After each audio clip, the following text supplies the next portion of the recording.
Paolo Avellino, lumipad ngayong araw papuntang UK para sa ASAP.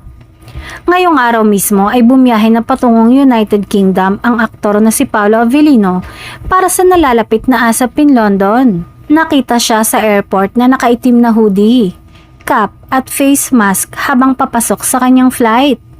Kasama si Paolo sa lineup ng mga kapamilya stars na magpe-perform sa espesyal na international show ng ASAP.